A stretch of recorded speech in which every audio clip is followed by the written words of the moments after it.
This is the morning sports desk for Wednesday, October 25th.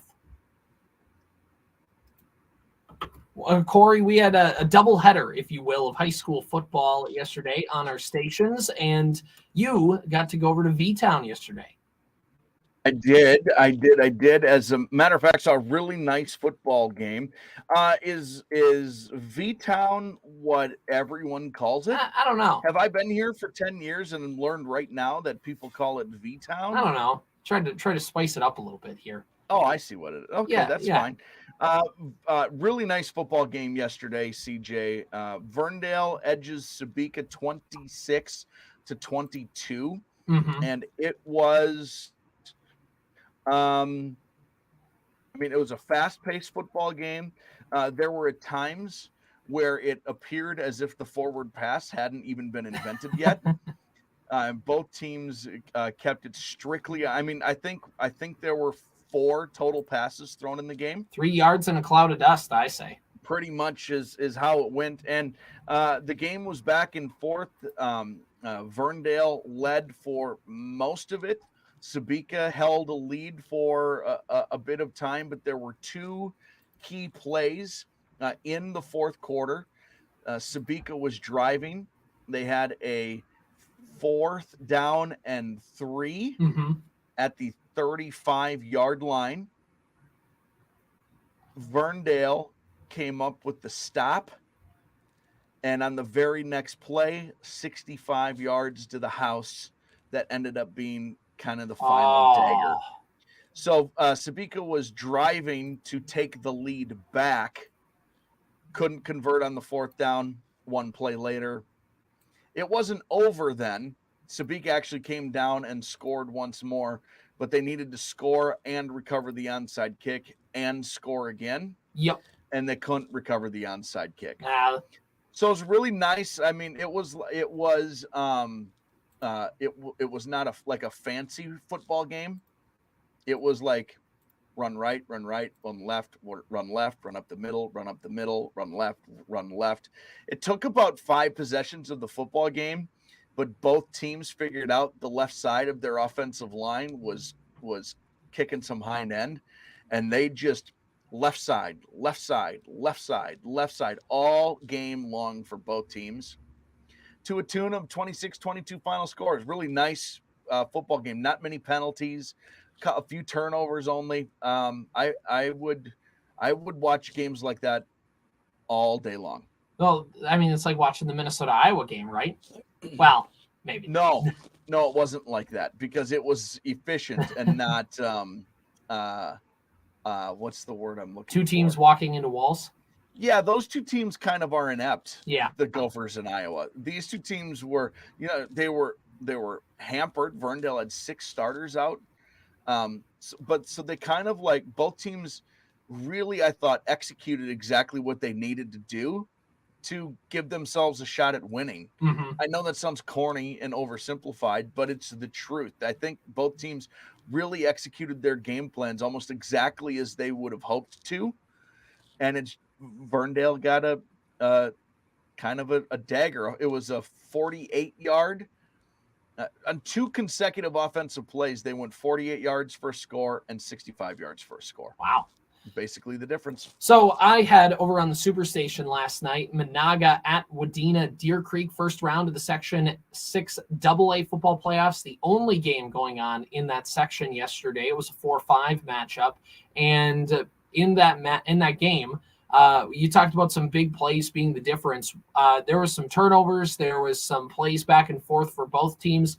But what was the difference in the second quarter for Wadena Deer Creek was Teshi Lore getting a pass from Josiah Calving and taking it 74 yards to the house down that left sideline at the WDC football field. And he ran it all the way in. They got the point after try. They're up 7-0. Then in the third quarter, very first, we're ready to start the second half. Monaga, a surprise onside kick that they recover to get the ball back. And then the Braves end up having to punt. It was like a 4th and 20. There was a holding call on the punt against Wadena Deer Creek. So they repunt it on a 4th and 11. Except this repunt, the punt was muffed. And so Monaga got the ball back at their own 15-yard line, or at the 15-yard line, of Wadena Deer Creek. The Wolverines kind of pinned back deep in opponent territory, defensively speaking. The Braves end up punching it in 3 plays later. Did not get a 2-point conversion try, so it was still 7-6 Wadena Deer Creek. Then midway through the fourth quarter, Simon Krecklau ends up getting into the end zone for Wadena Deer Creek, and they lead 14-7, making that PAT. And Monaga, with about a minute 40-something to go and 2 timeouts, drives the length of the field. Burton and the quarterback leading them for Monaga on a 2-minute drill. They go right down the field. They march down, and he ends up getting in on a 4-yard rushing touchdown. And the all-important 2-point conversion, they could not get in. And so that's how our final score is, 14-12. Wadena Deer Creek beats Monaga. The Wolverines will play Osakis on Saturday, 2 o'clock kickoff. And in that game, you mentioned a clean game on your side. There was over, I want to say between both teams, there was probably about 16 penalties throughout the game combined. A little less clean. A little less clean in that respect.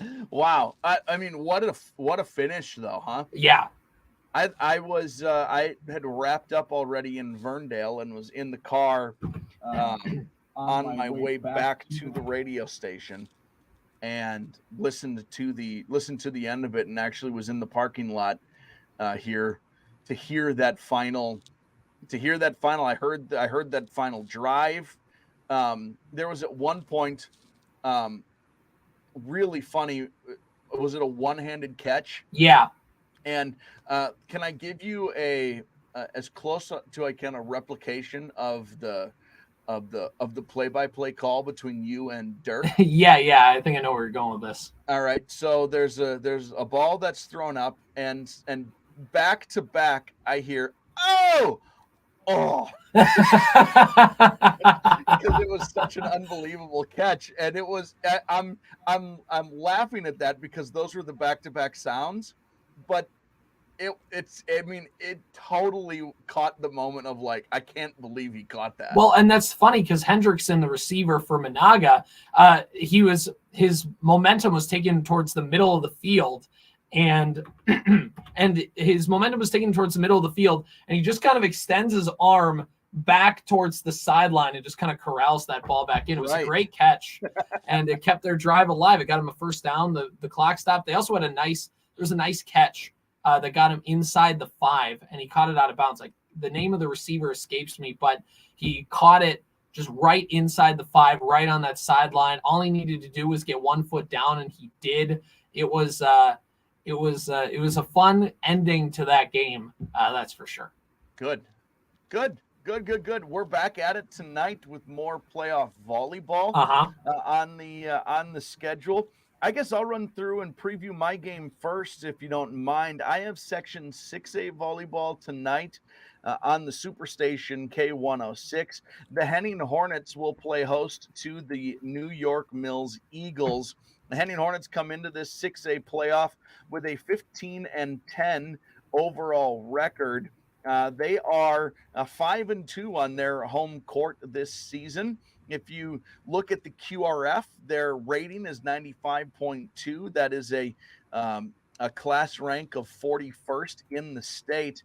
And the Hornets are coming in off of 1 win in a row. They closed out the season back on the 17th of October with a 3-0 win over New York Mills, who is, in fact, the opponent in tonight's opening round action of this 6A bracket. The Eagles are 14-13 overall, 7-4 away from their home court. Their QRF rating is 78.6. They're ranked 59th according to the QRF in the state, and they come into this playoff game having gone 2-2 in the Underwood tournament to close out the season, with victories over Roseau and KMS and losses to Underwood and Sabika in that tournament. Of course, both teams are out of the Park Region Conference and both teams finished right in the middle of the pack. Henning finishing 4th, New York Mills 5th in the Park Region Conference standings. So this is in the Section 6A tournament in the North subsection. This is a 3-6 matchup.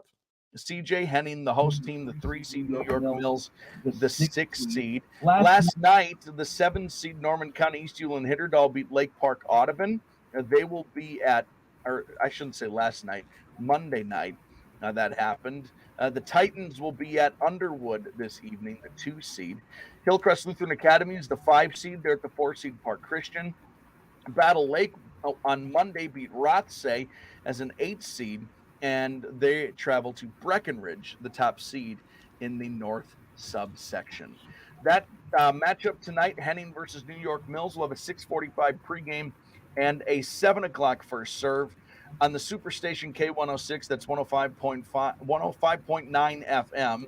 Also on your Superstation K106 app and online at WadenaRadio.com. Right here on KWAD 101.7 and AM 920. It's Wadena Deer Creek volleyball as they host Crookston. And forgive me, what is Crookston's match?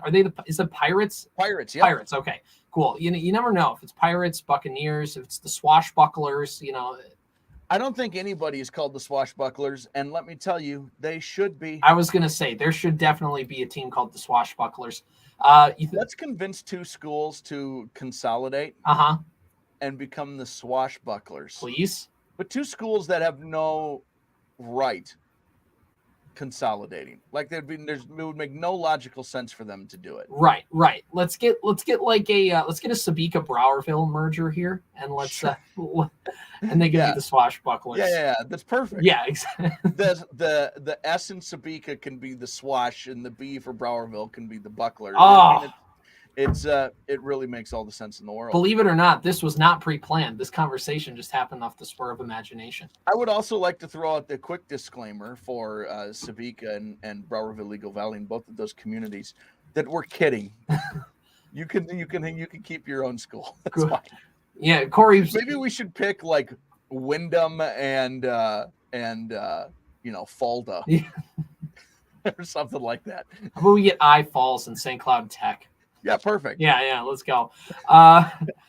The Wolverines are 18-9 on the season, 4-0 in Section 6 or Section 8 AA play, 7-0 in the Park Region Conference where they were the outright champions, 5-3, on the road, 7-5 on neutral site games, 6-1 on their home court. That only loss was to begin the season against the very good Pequot Lakes volleyball team.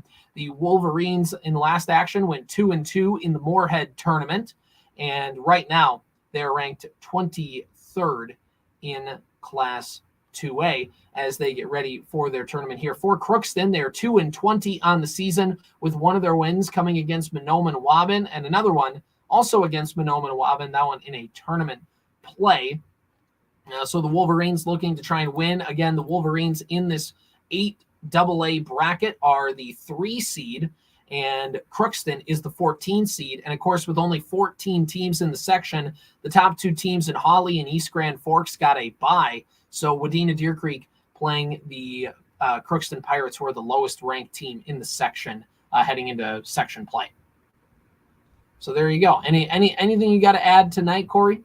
Did you say your start time? Because you are, there has been a schedule change on that one to an hour earlier. You're right. Yes, it's a 5:45 pregame, 6 o'clock first serve from the WDC Middle High School gym. You can listen right here on 101.7 AM 920 KWAD. If I can very quickly. Yeah, sure. We know what we're going to do sort of the rest of the week. Tomorrow, Pillager at Staples Motley Volleyball, Section 6 AA Volleyball. That will be on the Fan. Yep. Still working out details for Friday. Yep. Saturday, Wadena Deer Creek at Osakis football with a 2 o'clock kickoff on KWAD.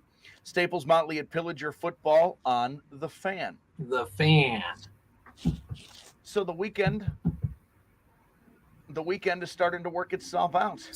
Things are starting to come together. I am going to run, but I don't want you to go anywhere quite yet. Okay. Why don't you give a little preview, because the Timberwolves open up the season tonight, and I think this is the year of the ant.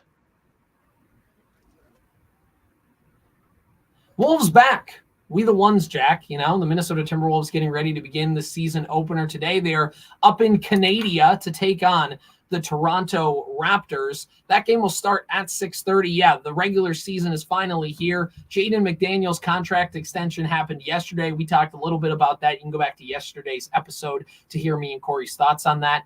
I don't know, man. I think this is the year, Ant. Here's the deal with Anthony Edwards. We said last year we wanted to see him take a leap. And while he didn't take a ginormous leap, he certainly did take kind of a step up in progression. He went from a kid with a lot of potential to a young to a young star, a budding star, let's say, in year number 2. And in year number 3, he went from a budding star to a potential superstar. And just for reference, I think Karl Anthony Towns is in that star category. I think he's a star player. He's above average. He's above really good. There's that star player. And could transcend into superstar, like a top 10 player in this league. And while I don't think he necessarily does it right away, I think by the end of the season, just like we did the year before, I think not only are we, but I think the national media are talking about Anthony Edwards as one of the best players in the NBA, and especially at his position. I don't know, man. I just really like Anthony Edwards, and I only want good things to happen to him. I also think the Wolves are going to have a good season. Maybe their record might not show it at times because the Western Conference is going to be brutal. It's tough again, but the Wolves are a good team. I think year 2 of Gobert in the mix. I think everybody knows how to play with Rudy. I think the coaches know how to put him in position. I think hopefully that helps out a little bit. Karl Anthony Towns playing for most of the season, hopefully. Remember, he missed a lot of time last year with that injury, so with the knee injury, I believe. So if he can come back healthy and play with Gobert, and he's in the mix, and then there's Ant, and everybody's kind of taking that step up together. Of course, you have Jaden McDaniels, who's not going to play tonight and is day-to-day, but should be good to go for most of the season. And then, there's just a lot of things that are working out well for this Minnesota Timberwolves team. I think that there's no reason that they shouldn't be a playoff team. But, it's the Minnesota Timberwolves. And like the rule is, you never assume good things with this franchise until you actually see them. And that's not me being a doomer, because as we talked about with the Twins and even the Vikings, we try not to be a doomer on them. But the Timberwolves have just been so bad as a franchise that it's I'm just trying not to set myself up to get hurt in that aspect. But, as Anthony Edwards says,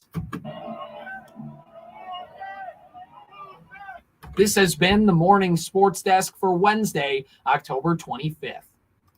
It's 7:33 on KWAD. Here's MNN News. Minnesota News Network. I'm Brent Paul. President Joe Biden plans to visit Minnesota next Wednesday. The White House hasn't revealed the time